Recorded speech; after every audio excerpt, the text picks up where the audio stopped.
Et salut c'est Nos, j'espère que tu vas bien, que tu passes une bonne journée. Je suis un fou furieux. Salut c'est Nos, j'espère que tu vas bien, que tu passes une bonne journée, c'est mieux comme ça. Comme tu l'as vu dans le titre, on part sur le 3e marathon de One Piece sur l'île Céleste, qui est un marathon très intéressant pour moi et j'avais hâte d'y arriver. Sur l'anime que j'ai regardé il y a très longtemps, je m'étais arrêté pile à cet arc-là, juste avant que Luffy et son équipage arrivent justement sur l'île Céleste, tu sais, se retrouvent dans l'espèce de maelstrom d'eau là, tu sais, où remonte vers l'île Céleste comme ça. Je m'étais arrêté là et je ne sais absolument rien de la suite, si ce n'est que j'ai vu des épisodes à droite à gauche, mais rien de très concret, tu vois, je connais pas la suite. Donc ça va être à partir de là que je découvre One Piece et c'est pour ça que j'avais super hâte. Au-delà de ça, cet arc il est super intéressant parce qu'il départage énormément la communauté, j'ai l'impression. T'as la team des personnes qui sont en mode cet arc il est nul à chier mais il faut avancer pour voir justement la suite qui est complètement dantesque, tu vois. Et t'as une autre team de personnes qui disent mais en fait cet arc il construit absolument tout, alors beaucoup de choses, il est trop bien, il est épique, etc. Moi je vais voir ça dans cette vidéo, je vais te donner mes avis, mes réactions et à la fin te dire est-ce que j'ai pensé justement que cet arc est un peu le moins bon de ce que j'ai lu pour l'instant ou alors qu'il est très bien, tu vois, on va en discuter et voilà, ça va être intéressant, je l'espère. Bon, en tout cas, j'ai 9 tomes à lire du 24 au 32, ça va changer parce que les autres marathons, je crois que c'était 12 et 11 tomes, donc justement ça va être un petit peu plus rapide, mais je vais prendre le temps de bien lire parce que d'après beaucoup de gens, encore une fois, il y a beaucoup de choses qui sont importantes à retenir, faut être focus, faut être concentré, donc je vais être focus et je vais être concentré. Très bien. J'espère en tout cas que tu vas te régaler, passer un agréable moment. N'hésite pas à t'abonner si c'est pas encore fait, à rejoindre, à liker, à commenter, parlons et qu'on sort. Allez, c'est parti, on y va pour le marathon, le 3e marathon de One Piece, c'est parti, on y va. Donc comme je l'ai dit, l'arc commence au tome 24, voici la cover, croire en ses rêves, hein, c'est très important. Je suis over méga hypé, let's fucking go. Bon, on y va.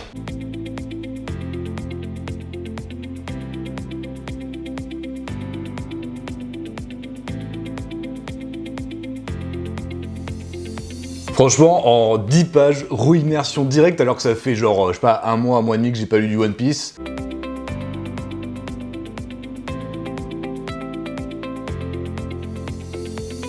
OMG. Oh putain, c'est quoi ça? La double page, elle est complètement folle, hein. L'attaque des titans dans One Piece. Le grand terrassement a commencé. Ouh là là, le grand terrassement a commencé, terrible. Oh mais c'est Barbe Noire. Bon, let's go. Dites-moi en plus sur ce Quicket, j'aimerais beaucoup le rencontrer moi aussi. À suivre. Putain, déjà terminé, ça allait méga vite, incroyable.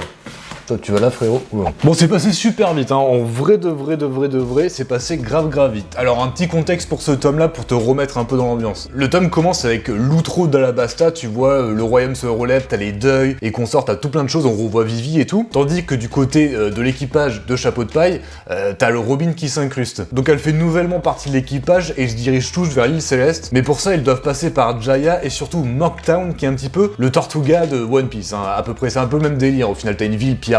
Bah tu vois, bon voilà. Alors c'est clairement un tome de transition, hein, tu vois, on le sent bien entre Alabasta et l'île Céleste, où c'est assez long, il se passe pas énormément de choses, mais je me suis absolument pas ennuyé, franchement c'était super cool à lire. Le passage le plus remarquable je trouve, c'est à la toute fin, où Luffy et Zoro se font exploser, mais genre sans rien faire. Ça rappelle un petit peu le tome 1, tu sais, où Shanks se fait maltraiter pour respecter le bar et pour pas que justement les gens qui travaillent dans le bar aient des problèmes plus tard. Dans un premier temps, autant pour Shanks, j'avais compris pourquoi il avait fait ça, là au début je comprenais pas pourquoi il se laissait faire Zoro et Luffy contre l'équipage de Bellamy. Et en réfléchissant un petit peu avec le recul, je me dis, bah en fait, il y avait personne à se protéger à ce moment-là, il y avait aucun objectif, aucun trésor à ramener, il y avait pas d'aventure en jeu, enfin rien du tout, tu vois. Le combat aurait explosé le bar et aurait créé peut-être des conflits un peu supérieurs, j'ai envie de te dire. Donc il y avait aucune raison qu'ils se battent, tu vois, il y avait aucune raison qu'ils se battent, à part pour se protéger, pour protéger leur honneur et leur ego. Alors peut-être que je me trompe, tu vois, peut-être que c'est pas ça, mais je pense qu'ils veulent pas répondre à la violence par la violence, parce que ça apporte rien à personne, il y a aucun sens en fait de faire ça. Et si c'est ça la raison, bah je trouve ça over méga stylé, tu vois, mais vraiment. Dans le sens où c'est un peu anti-shonen, t'aimes pas voir un protagoniste ou des protagonistes se faire exploser par plus faible qu'eux, tu vois, c'est un petit peu crispant de voir ça, tu te dis mais attends, tu pourrais le défoncer, pourquoi tu le fais pas? C'est un petit peu anti-shonen, mais justement, ça crée une originalité, une différence, un message qui est intéressant, et ça c'est le genre de délire que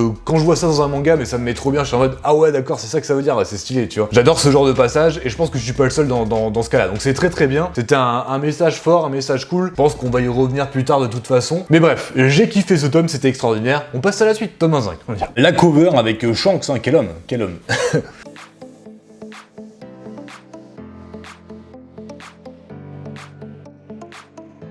Quel générosité. J'adore, putain.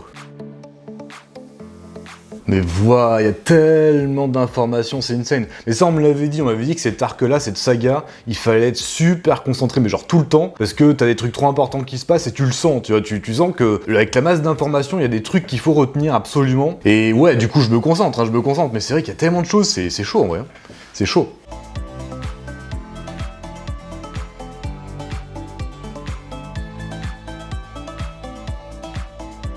Je serai de retour à le lever du jour. Oh, Luffy en colère, c'est genre les passages épiques à chaque fois. Rien que sa tête, quand il est un peu vénère, ça me... Petit frisson.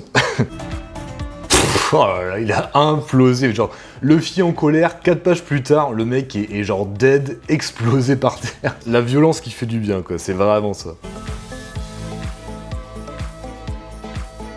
Putain, l'équipage de Barbe Noire, ils ont l'air ultra chelous, ces gars, quoi. Ils ont l'air forts, mais ils ont l'air d'avoir une mentalité très particulière, cet équipage. Ça va être intéressant.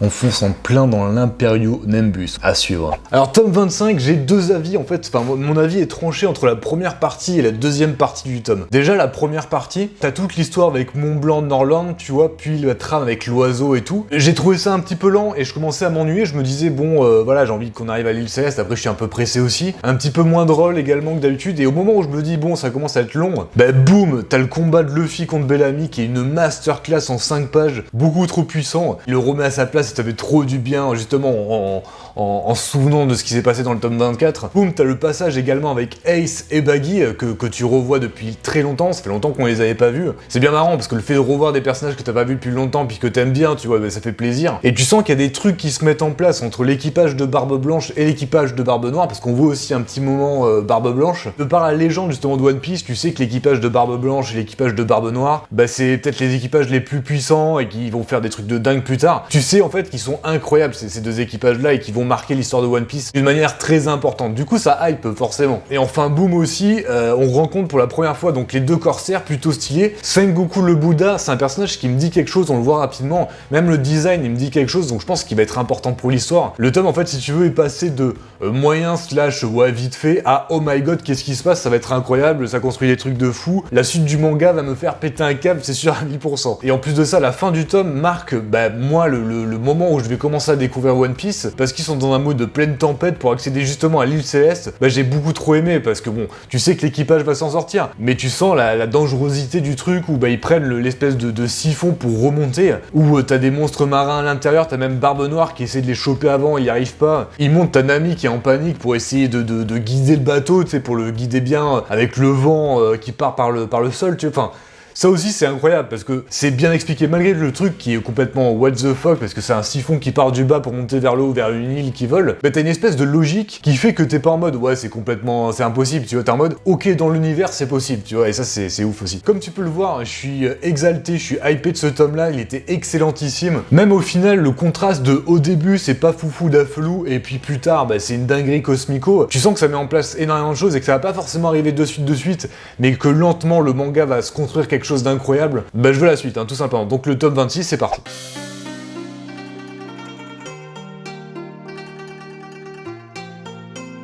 Oh là là, mais qu'est-ce qui se passe?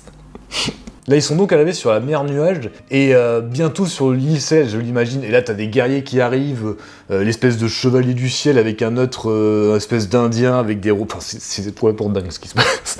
Oh mon dieu. Ouais, toi. En vrai, l'environnement, l'île Céleste avec les nuages, l'espèce de construction, les trucs comme ça, enfin, je trouve ça trop... c'est changeant par rapport à d'habitude, mais justement, c'est une bonne chose.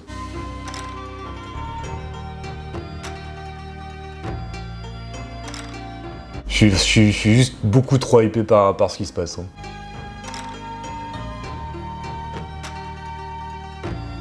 Place à Lord Ali. Des ballons à suivre. Non mais Halo quoi, genre c'est trop bien. Halo One Piece, tu vois. Mais quelle dinguerie. Pour l'instant, je vais être honnête avec toi, hein, comme tu dis, faut être honnête, mais la saga l'île Céleste, bah, c'est ma préférée comparée à Alabasta et S-Blue. Je vais développer, hein, n'est-ce pas? Alors déjà, j'adore l'univers céleste dans lequel l'équipage évolue, tu vois, le nouvel univers, la nouvelle île. C'est mystérieux tant dans la technologie que dans les règles qui régissent cette île, tu vois. Ce qui fait que t'es constamment dans une espèce de redécouverte du manga. Tu lis la même chose, mais tu dois constamment te réadapter aux nouveaux secrets, aux nouveaux règles qui régissent justement cette nouvelle île, ce nouvel univers dans lequel t'es, tu vois. Je pense que c'est un phénomène, une force de narration qui est unique à One Piece, tu vois. Je l'ai jamais vu dans aucun autre manga où à chaque nouvelle arc, à chaque nouvelle saga, bah t'as l'impression de lire la même chose, mais d'une manière assez différente, tu vois. Je sais pas si tu vois ce que je veux dire, mais je trouve ça complètement fascinant. Et je trouve que cet aspect-là du manga est révélé par cette saga-là, justement. S-Blue, c'était plus la création de l'équipage et le départ de l'aventure. Alabasta, la continuité de ça en développant un peu le côté équipage, fruit du démon et consort. Mais pour l'île Céleste, j'ai l'impression que cette saga, ben, démarre One Piece réellement. J'ai l'impression que l'aventure commence vraiment avec cette saga. Alors peut-être que c'est pas vrai, tu vois, mais j'ai l'impression que ça construit plein de choses, que t'as des aspects du manga importants qui étaient pas du tout mentionnés avant, qui sont mentionnés ici, et c'est fumant, quoi, c'est trop bien, tu vois, t'as l'impression vraiment de rentrer dans l'aventure. Au-delà de ça, t'as d'autres aspects narratifs qui sont grave cool. Je pense notamment au personnage, tu vois, le Chevalier du Ciel, il est incroyable, le Connie, son père, l'espèce d'Indien, là, avec de la technologie un peu chelou, qui essaye d'exploser tout le monde, les antagonistes qui ont des pouvoirs ultra chelous, enfin, il y a plein de personnages trop intéressants, et avec ça, t'as une abondance d'informations, encore une fois, qui construisent plein de choses. Je pense au Poneleaf, tu vois, que Robin essaie de shaker, etc. Il y a ce genre de choses-là. Il y a les Dials aussi, qui est une espèce de technologie propre à l'île Céleste, qui pourra créer un développement particulier par rapport à eux, tu vois, ça peut aider Usopp dans ses nouvelles armes, et donc Nami, aider aussi le bateau, tu vois, dans ses améliorations. Tout a beaucoup de matière, et cette saga est l'une des moins aimées de One Piece, et pour l'instant, pour conclure un petit peu mon avis, bah je comprends pas, tu vois, je comprends pas, parce que je le trouve juste extraordinairement épique, enfin voilà, je t'ai expliqué, je le trouve trop bien. Bon bref, suivant, tome 27, suivant. Attends, je reviens. On fait un peu la gueule, mais... La pomme, quand tu as faim, une des choses les plus consistantes que tu peux manger. Tu me connais pas, je suis un espèce de passionné des hors-sujets, hein. Au lycée et au collège, le commentaire que j'avais le plus, tu vois, c'est le en rouge sur mes rédactions, c'était hors sujet, machin truc, hors sujet, hors sujet. Je partais totalement en couille, à chaque fois je créais des histoires complètement dingues, comme maintenant d'ailleurs, hein, je pars complètement en couille. Mais voilà, bon, bref. On passe au tome 27. Je suis en train de parler à bouche pleine, hein, tout à fait. C'est parti. Pomme Granny, c'est les meilleurs.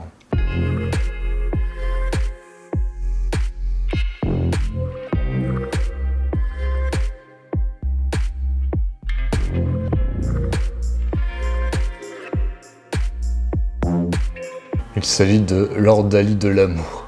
Il n'y en a pas un pour attraper l'autre. Il me fume lui aussi.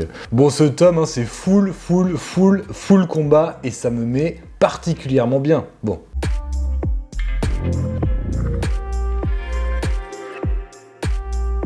Début de l'opération survie à suivre. Bah, je suis en train de me rendre compte que sur l'anime, en fait, je m'étais arrêté au meilleur moment de One Piece, quoi. Enfin, sûrement au départ des meilleures parties, quoi. Bon, bref. De toute façon, en anime, ça n'a rien à voir, je trouve, mais on s'en fout. Ce tome, cher ami, ce tome était encore incroyable. Franchement, j'arrive pas à comprendre, quoi. J'arrive pas à comprendre pourquoi les gens, ils aiment pas, quoi. T'as bien la narration qui est bien faite, les combats sont stylés, les personnages, enfin, tout est trop bien, quoi. Puis ça construit énormément de choses. C'est captivant. Tu vois, enfin, je trouve ça vraiment ouf. Alors, je pense que peut-être, c'est une théorie, tu vois, c'est pas sûr, parce que je l'ai pas vu en anime ce passage-là, mais en ayant vu Alabasta et S-Blue en anime, je sais que les combats étaient très lents et que des fois c'était un peu gavant, même je parle même pas des hors-série, mais c'était un peu gavant parce que les combats duraient sur 50 épisodes et c'était too much. Vu qu'il y a beaucoup de combats dans cet arc, c'est une chose où je suis persuadé, c'est qu'en anime, les combats ils devaient durer absolument 10 plombes et que peut-être, potentiellement, ça devait être un peu redondant, un peu chiant, un peu comment on va s'en sortir, machin, ça recommence, ah ouais, machin truc. Peut-être que ça peut casser le rythme. Là, pour le coup, en lecture, mais je trouve que le rythme, il est juste parfait, tu vois, les combats sont ultra rapides, il y en a beaucoup, ils sont toujours insane, toujours très intéressants, et en gros, bah, c'est un plaisir, hein, n'est-ce pas? C'est un putain de plaisir à lire, vraiment. Bon, faut pas que tu te pommes dans le récit, petit bilan d'où j'en suis, hein, on n'est pas des bêtes. Donc, après l'arrivée sur l'île Céleste, l'équipage est considéré comme des criminels clandestins. T'as Nami, Robin, Chopper et Zoro qui sont envoyés comme sacrifices sur un hôtel prévu à cet effet. Et Luffy, Sanji et Usopp vont les secourir avec l'aide du chevalier justement du ciel, qui est un espèce de vieillard ultra ultra badass avec sa monture pierre, qui est mi-cheval, mi-oiseau, qui est complètement... Enfin,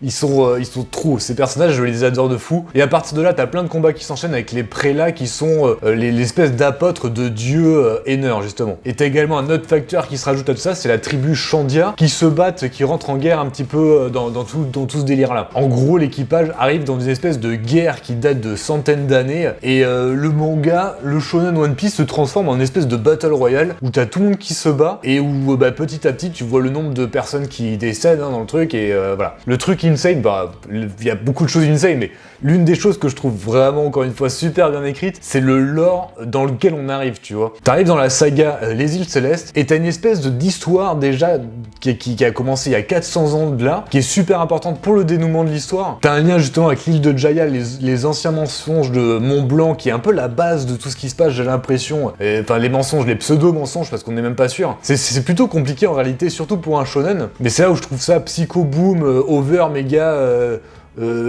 hypant, stylé, tu vois. Et à la fin du tome, on voit enfin Aenir, donc le principal antagoniste de l'histoire, qui a l'air d'être un beau salaud. Tu sens la puissance et la domination du type, alors qu'on ne l'a même pas encore vu réellement se combattre, tu vois. Et je pense que le mec, autant Crocodile dans la saga précédente était très fort, je pense que lui, il est un level au-dessus, très facilement. En tout cas, ça promet pour la suite, on est au tome 28, ça part. Le tome de la moitié du marathon, le tome 28, qui est une cover particulièrement stylée. J'aime bien. Bon.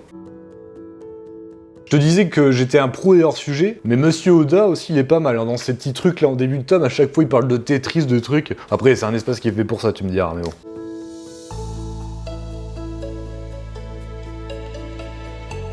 Oh, le panel, c'est la guerre totale, hein. C'est complètement épique ce qui se passe, hein.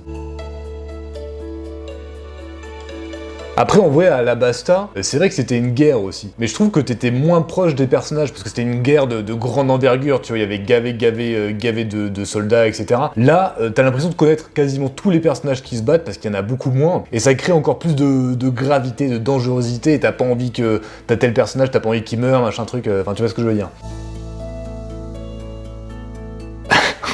Chopper, il sert à rien, le pauvre.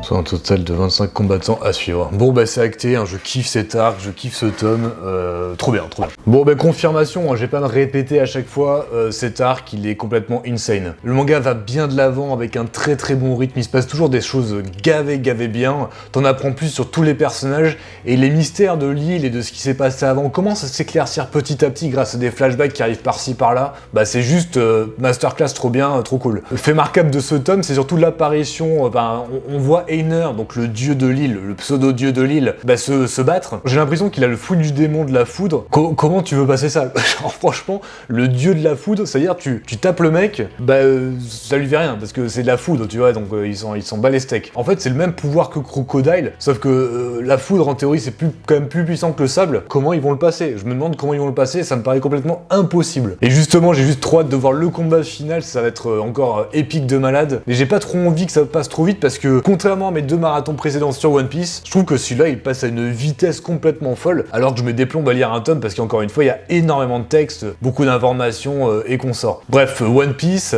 c'est un bon manga.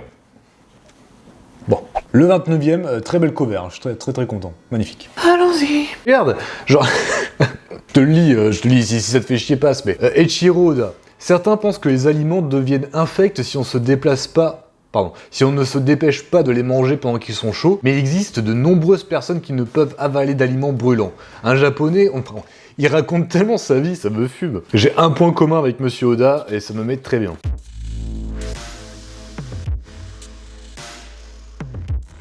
Elle est tellement mystérieuse, Robin, genre, il me tarde d'avoir son flashback, son histoire à elle, parce que je pense que ça va être super intéressant. Je me demande si c'est pas un peu comme Nami, tu vois, où elle fait semblant d'être avec l'équipage de Luffy pour leur mettre à l'envers après, quoi. Je pense pas, mais on verra. Voilà, double planche, elle est insane. Les combats s'arrêtent toujours pas, il y en a partout, c'est juste beaucoup trop bien. Bon, Aenir a bien le fruit du démon de la foudre, hein. J'avais vu juste. J'ai presque plus de café, c'est terrible. Mais je suis trop con. Mais en fait, Luffy, c'est un homme caoutchouc, donc l'électricité, en théorie, c'est son counter naturel, j'imagine. Du coup, il devrait le battre tranquillement, ça m'étonnerait, mais il devrait le battre sans trop de difficulté au final. C'est la peur que celui-ci incarne, à suivre. Bah let's go. Bon, très rapidement pour cette intersection de tomes, comme le précédent, et je pense que ça va continuer jusqu'au bout, c'est... Peut-être qu'il y aura des petits flashbacks, mais il y a beaucoup de combats, c'est toujours très bien rythmé, etc., c'est toujours très bien. Comme prévu, Einer a une domination absolue, mais il s'est pas encore confronté à Luffy. Encore une fois, c'est un homme caoutchouc, le caoutchouc ça conduit pas l'électricité, donc on devrait avoir un combat, soit Luffy qui l'explose, ça m'étonnerait, soit un combat un peu tendu, parce que Luffy c'est son counter, mais voilà, il a quand même des cordes à son arc, Einer, on verra bien. Juste trop hâte de voir le combat final, donc on enchaîne avec le tome 30, et en plus je pense que ça va être le combat final, hein, ou probablement le départ. Allez, c'est parti.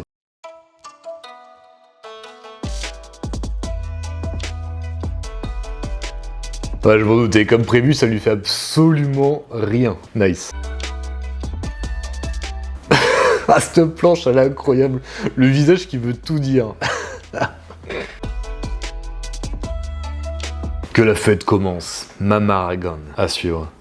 Putain, elle est stylée cette planche aussi. Bon alors le combat c'est pas fini, mais pour l'instant meilleur combat final parmi les 3 sagas, meilleur contexte, meilleure aventure, meilleure narration. En gros, ça me régale toujours autant depuis le premier tome de la saga jusqu'à maintenant, ça me régale toujours autant. C'est une très bonne chose, n'est-ce pas? Bon, je l'ai dit tout à l'heure et je sais que je me répète, mais Osef, cette saga est tellement complète. T'as l'esprit shonen à 1000 milliards de %, plus que dans les sagas précédentes, tout en ayant ce côté un peu complexe aussi. Tout le monde se fait défoncer, l'île elle est sur le point de tomber et tue absolument tout le monde et le seul espoir c'est Luffy qui donne absolument tout. Mais waouh, quelle montée en puissance par rapport aux arcs précédents. Alors oui, il y avait des comment on dit, c'est quoi le mot? Putain, je l'ai plus. Terrible. Il y avait des choses importantes à régler, tu vois, il y avait des royaumes à sauver, etc., etc. Mais c'est pas aussi...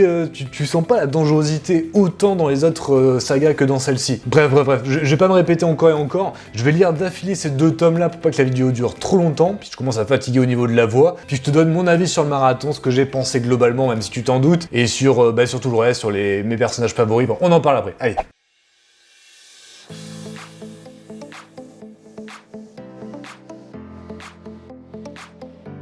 Bam, et t'as absolument tout qui se rejoint avec le départ de la saga. Sérieux, c'est juste trop bien écrit. Non, c'est chiant, c'est trop bien écrit. Là, on est sur un flashback avec Norland et les Chandora. C'est super intéressant et ça explique pas mal de choses par rapport à tout ce qui s'est passé. En gros, ça explique quasiment tout. Et ça termine un petit peu toutes les explications qu'on avait besoin de savoir jusqu'ici. Et on les a à la fin, tu vois, et c'est trop cool.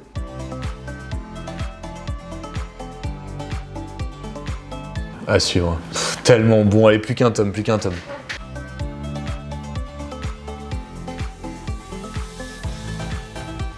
Aïe, on arrive à la fin. Seul truc qui me dérange un peu, c'est le mantra. Tu sais, il parle d'un espèce de pouvoir dans cette saga qui est le mantra. Et alors, je sais pas si je l'ai zappé, je crois pas, mais j'ai pas l'impression qu'il y ait d'explication. Du coup, ça me manque un peu. Sûrement qu'on l'aura plus tard, hein, je l'imagine, mais...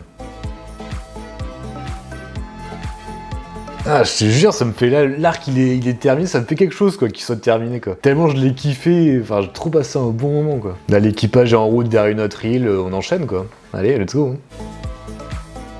Le film à suivre. Quel arc, sans déconner, quel arc. Bon bah quelle bonne journée, hein, franchement, quelle bonne journée. Alors j'ai trois choses importantes à dire pour la fin de ce marathon pour t'exprimer un petit peu tout ça.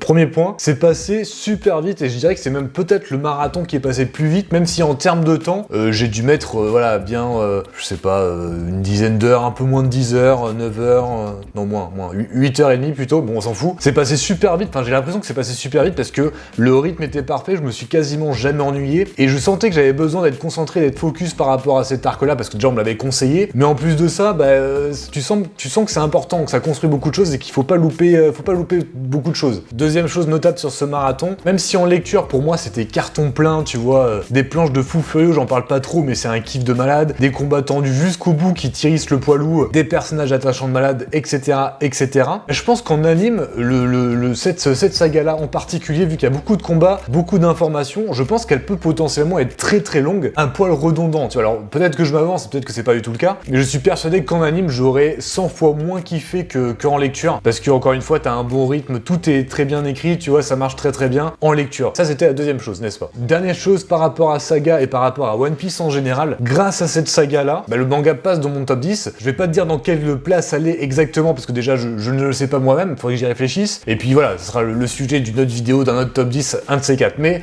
One Piece passe dans mon top 10 avec cette saga, parce que niveau shonen, c'est extraordinaire, tout simplement. Enfin bref, comme d'habitude, un petit point classement pour finir la vidéo et cette belle journée de lecture pour moi. Mon personnage favori de l'île Céleste est évidemment le Chevalier du Ciel. J'adore sa manière de combattre, son design, ses objectifs, la morale qu'il apporte à l'histoire, et je le trouve trop attachant, et j'espère qu'on le verra au-delà de cet arc-là, parce qu'encore une fois, il est trop bien ce personnage. Ma cover préférée est celle, du tome 29, je l'ai montré tout à l'heure mais je la remontre. Ma cover préférée c'est celle-là. Est-ce que c'est une information importante?